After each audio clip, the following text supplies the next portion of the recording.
Journey to the championships.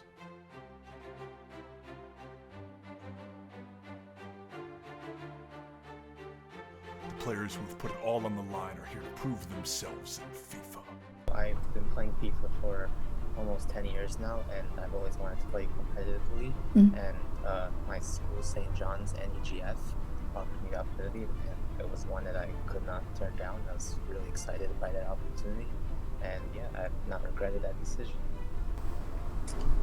It's just fun getting together with people who play FIFA.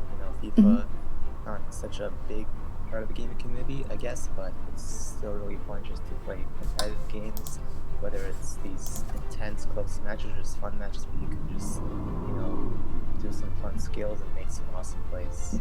If you want to do this, you have a passion for gaming, passion for the game that you're wanting to play, I would say do it. I mean, obviously again, you have to balance that life with your academic life, but I think it's a really fun environment to be a part of, and I definitely would recommend doing it to anybody who's interested.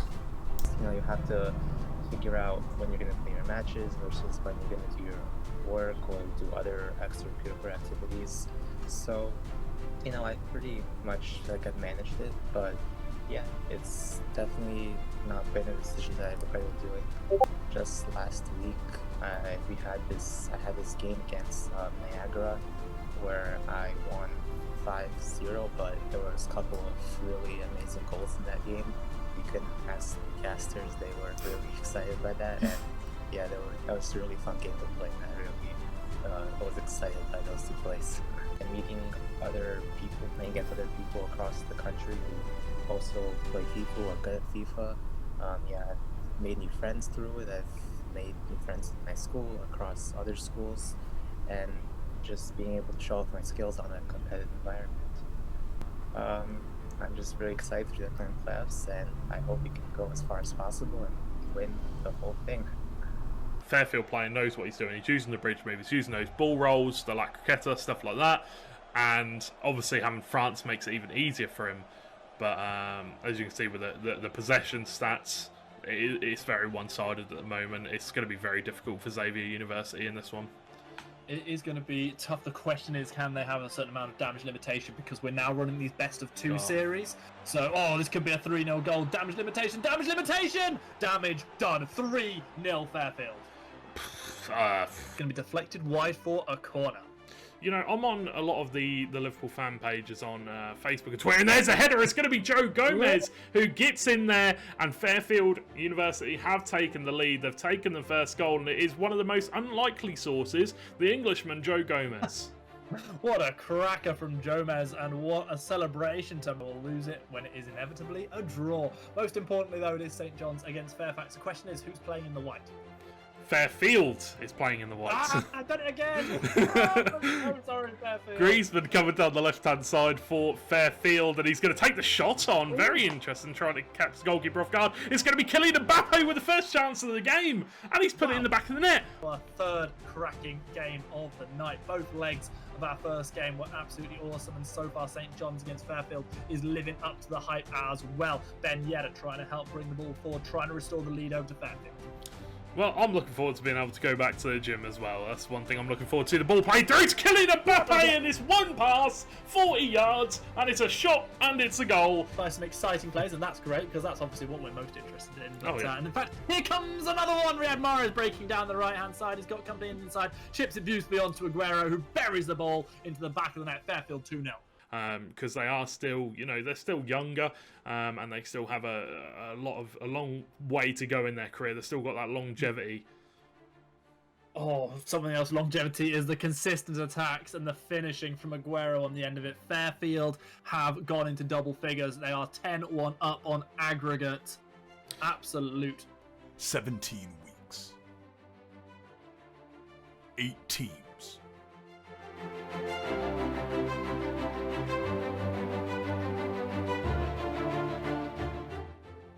One champion.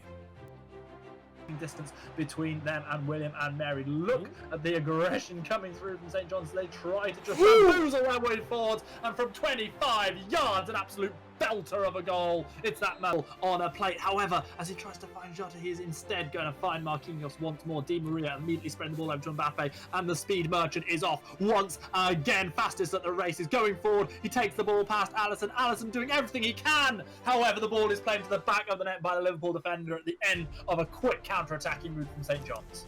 Down to a point where the player stops, and then it's easy for the defender to just go and take the ball away. Whereas with Manhattan, it's just non-stop movement. Look, cuts back inside. It's a skill, or it's a ball roll. It's something. It's never a stop and turn. But there's another beautiful, beautiful goal. I technically started this semester just because, like I mentioned, Joseph's my roommate. He already had a connection to esports because he played on the Call of Duty team last year. So our club captain just kind of reached out to him because he knew he played FIFA. He was like, "What do you want to do, a FIFA team?" And he said, "Sure." He's like, "Okay, you need one more person." He's like, "Oh, my roommate plays FIFA." So that's just kind of how we did. So I've always played. I just never played uber competitively. Representing Marquette, it's definitely a different experience than just going online and just playing. It kind of adds more value to it. It's been pretty difficult just because I've had a long semester, a lot of stuff to do. So I try to play as much as I can, honestly, but obviously I don't get that opportunity a lot of the time. And then I also play Smash Bros for Marquette, and that's definitely a game I'm better at, definitely a game I put a lot more time into. So on the FIFA side, I only play a few times a week, so not as much as I would like, but I make it work. I think it's just a different experience, it's more of a sense of pride of getting to represent my school and represent Marquette, and I especially liked it when we did the 2v2 because Joseph is my roommate, so we kind of got to play together, which is a different experience for us instead of just playing against a random person online. At the beginning of the second split, when we came back from winter break, and we played St. John's in our first game, and I don't know if they were undefeated at the time, but they were definitely first in the league. And we didn't get to play them last split because we didn't have the team yet, because it was week 1, we were figuring stuff out, we kind of registered late.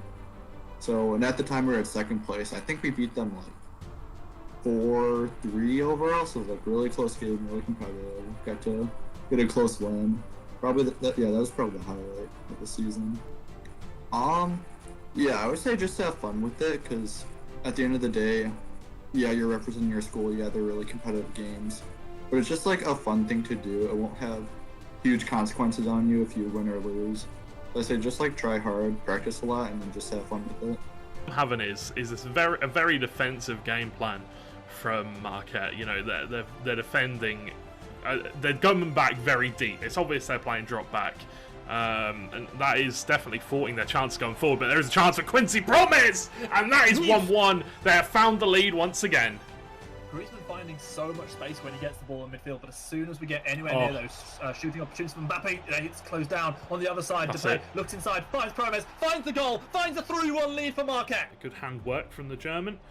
And still on the attack though, France. Obviously, Kingsley Coman playing on both sides of the teams today. And Mbappe, how has he found the back of the net there? Bayern Munich, they're a good team. They have a very good defence, have a very good attack. But they do not have Mbappe, who is through on goal once again. Can he find the finish? He goes to the lofted chip and he's put it in the back of the net. And it's a hat-trick 24 minutes into the game. Now in his home team colours, it's going to be Dominic Calvert-Lewin, edge of the box, finding James Rodriguez. Calvert-Lewin not quite able to bury it on the first effort, but the second time he makes no mistake. For Marquette, is definitely going to be just breaking down this defence, trying to do it, and they might have done it here as Proms, and the finish is there from the Dutchman, and that is an absolutely beautiful finish to equalise it up.